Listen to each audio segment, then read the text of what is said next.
This guy is mighty sneaky in that camo cloak of his. It really distracts from the bright blue armour. Hello and welcome back to Auspex Tactics, the strategy and tactics focused 40k channel, where over the last few months we've been going over the Space Marine Codex unit by unit, rule by rule, and looking at different ways that we can maximise the potential of our units on the 40k battlefield. And today's unit is the Primaris Captain in Phobos armour, last seen loitering around in the Shadow Spear box. In this video we'll take a quick look at his rules, some of the obvious strategies and synergies that he has with other units, and how I would think about running him on the tabletop. As a Space Marine Captain, he's the leader of one of the battle companies, and captains will often don suits of the lighter Phobos armour when they're deployed on reconnaissance or scouting missions, typically accompanying other Phobos-clad units such as the Infiltrators, Incursors, and Eliminators. Despite what I see as a fairly obvious lack of stealth, he has a pretty cool model, so let's see what he can do on the tabletop. The Captain in Phobos armour has the same stat line as the Primaris Captain, so Movement 6, Weapon Skill and Ballistic Skill 2 up, Strength and Toughness 4, 6 wounds, 5 attacks, Leadership 9 and a 3 up save. He is armed with a bolt pistol, a mastercrafted Instigator bolt carbine, a combat knife, frag grenades, crack grenades, and he has a camo cloak. That camo cloak will give him a extra pip to his armour save when he's in cover, so he'll effectively have a 1+ save before modifiers, and of course 1s always fail. This can make him pretty decently tough to remove at range, provided he's in cover, so is a handy little bonus. He costs 99 points, and he doesn't have any options to buy additional war gear, so he'll always cost you 99 points. That mastercrafted Instigator bolt carbine is an interesting one. It's got a 30-inch range, Assault 1, Strength 4, AP -2, Damage 3, and he can target character units even if it's not the closest model. So that's a fairly potent little sniping weapon there. It's certainly not guaranteed to put any damage on characters, but if it does, then it will be a very big hit indeed with a flat 3 wounds. Even if there aren't any characters that are worth frying, he can always turn it on 3 wound infantry, or even just plink away at vehicles, and if he does sneak any damage through, then it will be a very big hit. So all very nice. That combat knife that he has will let him have 1 additional attack, so he'll typically be 7 attacks when he charges or is charged. He has the normal special rule of Angels of Death, so Shock Assault for that +1 attack, Combat Doctrines for an extra AP -1 on the Instigator if he is in the Tactical Doctrine, and Bolster Discipline and They Shall Know No Fear for what they're worth. He has Concealed Positions, so like the Infiltrators and Incursors, he can set up anywhere on the board that's outside 9 inches from the enemy deployment zone and from enemy models. So if you want him to be, he's quite a good little buffing unit for your Infiltrators and Incursors, and possibly even Invicta Tactical Warsuits. He carries an Omni Scrambler that the Infiltrators also bear. This prevents the enemy from arriving from Deep Strike Reserve anywhere within 12 inches of him, and even on a lone character, that's really quite a big swath of the table that you're denying to enemy units coming in from Deep Strike Reserve. It also prevents him from ever being charged out of reserve, as you need to declare on units that are within 12 inches. Finally, he also has the standard captain rules of reroll 1 for any unit within 6 inches of him, and the Iron Halo, which will give him a 4+ invul save. So overall, he is a Phobos armoured character that can buff your nearby Infiltrators and Incursors. He can deny some deep strike, is fairly hard to remove from cover, and has a decent character sniping weapon that he can use to support his troops as they move in. He's also not too bad in close combat with his 7 attacks, but is a bit underwhelming as he doesn't have any AP or extra damage on them. So overall a fairly interesting unit. Let's have a look at the different ways that we can get more out of him. Firstly, let's take a quick look at the various Vanguard Warlord traits that he can take. We'll start with Shoot and Fade, which is a pretty nifty little rule that can allow your Vanguard Space Marines to move after shooting. So if you take a big unit of Infiltrators, they shoot off their bolt carbines, then they can move and also advance after they've shot. So this will allow them to move 6 + d6 inches, so that could get them behind a ruined wall or onto an objective or something. They can't charge after they've done this, for any reason though. He can also use this on himself to get himself out of line of sight after taking a shot with that nasty sniper weapon he has.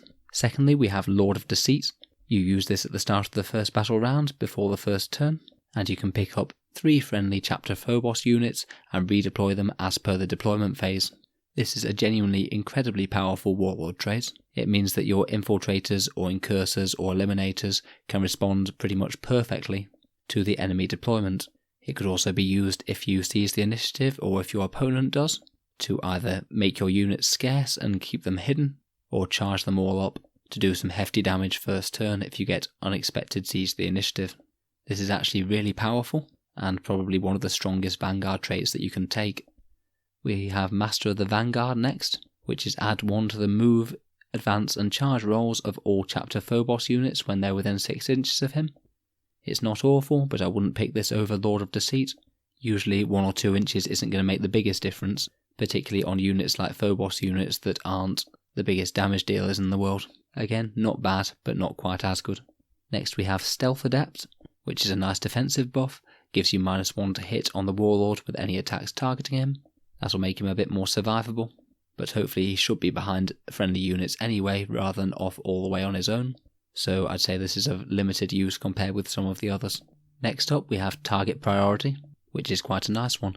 You select 1 chapter Phobos unit within 3 inches of the Warlord, and you add +1 to all their hit rolls for the shooting phase. This is probably strongest when it's combined with a big squad of infiltrators or incursors, though it wouldn't be too bad if you just sat him at the back of the battlefield and used it to buff eliminators too. Between him and some eliminators you'd have some quite decent sniping going on. It'd be very very nice if this could be used on non-Phobos units, but unfortunately it is restricted. If you're going all in on a huge squad of infiltrators or incursors, then this is certainly worth a look. And finally we have Marksman's Honours, which is add 1 to the damage characteristic of any ranged weapons the Warlord is equipped with, not including grenades or relics. This is sort of tempting, and a damage for bolt carbine is certainly cool, but unfortunately it's only a small buff on a not overly powerful sniper weapon. I'd just happily take the already pretty decent output of the bolt carbine and use my Warlord trait for something else. So overall, some very strong options. Lord of Deceit is my favourite, and Target Priority is my second favourite. It's interesting having these just restricted to Phobos armoured characters, and it's quite a plus to be able to access them. Your other option will be to use, say, a Phobos Librarian, which as well as being able to access the Warlord traits has an entire discipline restricted to them, but we've already covered that in another video, so feel free to check out my Phobos Librarian review after this. Let's have a quick look at how he might combo with a few different chapters now. Firstly, the Ultramarines have a relic called the Soldier's Blade that can give him a little bit of melee power. It replaces his combat knife and it basically functions like a decent power sword. It gives him strength +1, AP -4 and flat 2 damage. As he can't actually take any other souped up melee weapons, anything that can boost him up is pretty useful, particularly as he has 6 attacks on the charge. With this he'll be decently threatening to infantry and also light vehicles, as his strength will be 5, so that certainly could be worth a command point. In addition, Ultramarines have that stratagem to redeploy a bunch of their units at the start of the game. You could potentially combine that with his Warlord traits to redeploy 3 Phobos units and completely wrong-foot your opponent in the deployment phase. Being able to set up perfectly to your opponent's forces just before you get first turn could be incredibly devastating, particularly if you're comboing it with things like Invicta Warsuits and other Phobos units that are right in the enemy's face. White Scars are certainly worth considering for a character that's going to be so close to enemy lines. Being able to advance and charge is a nice bonus, as is being able to fall back and charge. His melee output isn't amazing, but seeing as he can set up so close and might be supporting some scouts or Phobos units, it might be worth him beating up some infantry squads to support his battle brothers. Raven Guard are possibly the strongest pick for the Phobos captain. Their boosted doctrine with +1 to hit and wound on that very very nasty boosted bolt carbine will mean that you're wounding a lot of characters on 3s or 2s, so you're very likely to be getting the wound on them to make them have to take an armour save. Their chapter tactic is fairly useful. He might well be -1 to hit when he's in cover, but I think it's more likely to benefit the actual Raven Guard main units, as he's often not going to be able to be targeted because he's a character. Raven Guard have a couple of really solid relics for the Phobos captain. First of all, we have Ex Tenebris, which is a flat upgrade on his sniper weapon. It has 36-inch range, assault 3, strength 4, AP -2, and 2 damage, and of course it can target characters. As an addition, it also gives him +1 to hit and ignores cover. The +1 to hit won't usually be in effect, but it could counteract if he wants to advance and fire it as an assault weapon, or if the character he happens to be shooting has a -1 to hit penalty or something. This will do almost double damage to the characters compared with his standard gun, and combined with the Raven Guard +1 to hit and wound against characters is super deadly. If you're firing at a standard Space Marine support character, say a Banner or a Librarian, then with this in the tactical doctrine, for Raven Guard you'll be getting on average between 3 and 4 wounds, and it doesn't even care whether the target is in cover or not. Combine that with a few Eliminator squads, and unless your opponent's characters are out of line of sight, they're definitely going to die. Certainly not bad for a captain, say if you wanted him to be sat back buffing a lot of other units. It means that he can contribute to the battle pretty powerfully with a solid gun. The other great relic for him is Oppressor's End. This replaces his combat knife, gives him +1 strength, AP -2, 1 damage and an extra attack, so that's a solid buff. But if he gets to attack characters with it, then the damage is increased to 3. So that's actually not so far off 7 Thunderhammer attacks if you're targeting a strength 4 character, as you'll typically be wounding on 2s while you're on the Raven Guard tactical doctrine. That is pretty crazy, and there are very few characters in the game that are going to laugh off that kind of damage. There's one more relic that I'll just mention briefly, which is the Corvidari bolts.